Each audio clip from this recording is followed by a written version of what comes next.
This is Average Joe PT, and on last episode we talked about disc herniations and the 3 worries that you have to think about if you're having pain passing your elbow, numbness and burning, and grip strength, weakness, and just heaviness. So I'm going to leave a link up there to that episode. Hopefully you'll look at that after you watch this episode. This episode specifically is going to talk about cervical facet syndrome, to where you're having neck pain that's not coming from a disc. It's not shooting down your arm, but you're having a lot of pain, maybe coming down into the shoulders and maybe into the upper shoulder blade area, and that might be facet syndrome. So I want to talk to you about tonight about that specifically. So let's go ahead and get started with facet syndrome. Facet syndrome is really painful, and it can come and go. You can have it with activities like maybe shoveling, or maybe doing yard work, or maybe just sleeping wrong. Now, let's go over the anatomy. When we look at the facet joint itself, it really is just 2 joints connected together that cause that pain. And so when that joint comes together, it has cartilage within that joint space that wears and gets old and then causes some pain. Usually that pain's coming from because it's all inflamed and irritated and referring pain right down your shoulder and into your upper back. Now, when we're thinking about all the muscles around the area of your neck, they also can get inflamed and cause a lot of the pain on top of having that facet joint irritated and inflamed. And it's just simple movement. When we go ahead and zoom in and look at that joint specifically here, now when we're kind of bending forwards or bending upwards or even rotating side to side, that joint has to move every single time in all directions. And so if that's worn or inflamed, every time you move your neck, it's going to give you pain and probably radiating down your shoulder and into your upper back. Now those muscles, all of a sudden, they're going to tighten up and really start to bother you also. And so what you want to do, you want to do 3 things. And we're going to start with top number 1. Now you're always going to want to try and do ice. Ice for the first 72 hours to reduce inflammation, reduce that pain around that neck area. 15-20 minutes, 3 or 4 times a day, because you probably will also have headaches with this facet issue, and so that'll also help on reducing your headaches at the exact same time. So that's treatment number 1. Treatment number 2 is you're going to go ahead and do some anti-inflammatories, whether it's Aleve, ibuprofen, naproxen, whatever anti-inflammatory. Just make sure you're not having any stomach issues, and you're going to do that for probably a couple days, because you want that 72-hour, that 3-day sweet spot.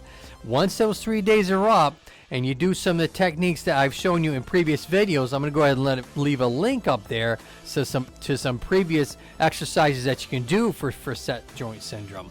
And so I want you to keep watching, because I'm going to show you maybe some newer techniques towards the end that I haven't shown you in the past. So when we're also looking at that facet joint, we want to realize another huge thing is that disc.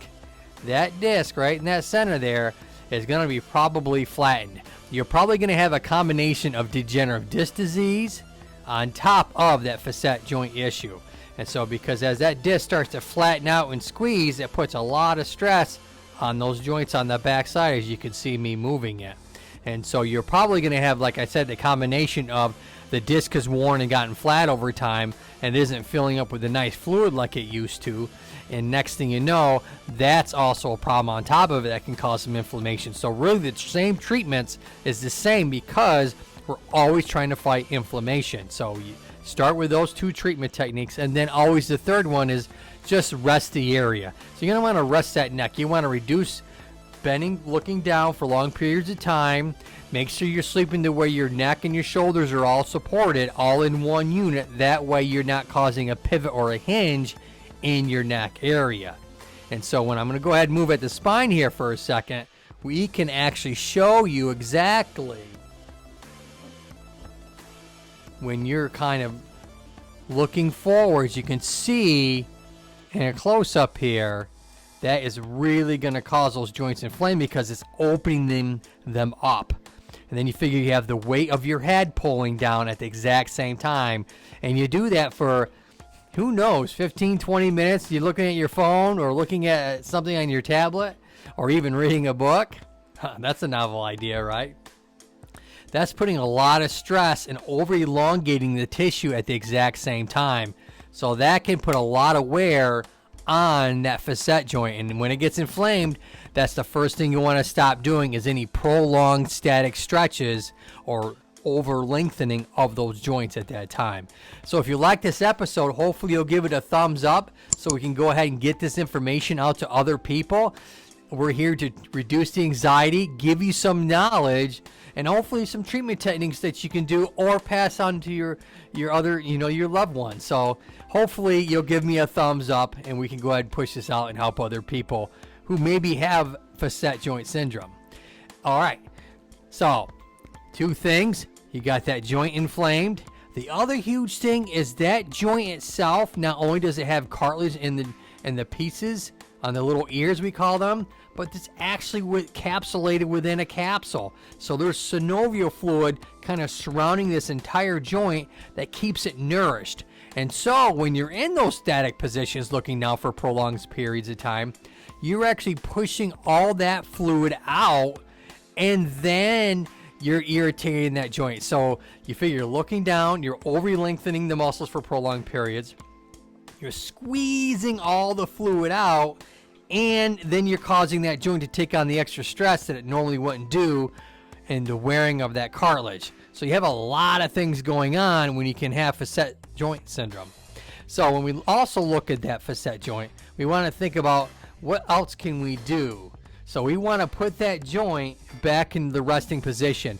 And you want to do that especially with sleeping, because when you're sleeping for prolonged periods of time and hours on end, you want to make sure that you're not in this position with your neck, that you're kind of nice and stretched out as best as you possibly can. So you want to make sure that you don't have any pivot points in your neck when you're sleeping, because that will also irritate you. Falling asleep on the couch, or falling asleep in a recliner chair, or falling asleep maybe in an odd position. You wake up and your neck is really stiff. That's because you overstretched that facet joint. That's where that's coming from. It's not coming from the muscles. You actually overstretched and probably rotated that joint for prolonged periods of time. And that's probably why your body woke you up in the first place, is because of that. So if you guys have any questions about this, go ahead and leave me a message down below. I'll get to you as best as I possibly can. I'm going to show you three treatment techniques that I haven't shown anybody in the past and hasn't been in my previous videos. So treatment number 1 is taking a towel, rolling it up and putting it in your upper back, and that will also reduce significant stress on that facet joint, especially if you're watching TV, or maybe you're driving in a car, or maybe you're sitting at a desk for half an hour on an end. You want to make sure that you're putting that joint up in a nice straight position, not bent forwards, opening that joint up. You want it nice and closed. That way you're not stressing that joint. Really simple. Take a towel or a pillow and stuff it in your back so you're taking out that curve so you're up nice and tall. So that's treatment number 1.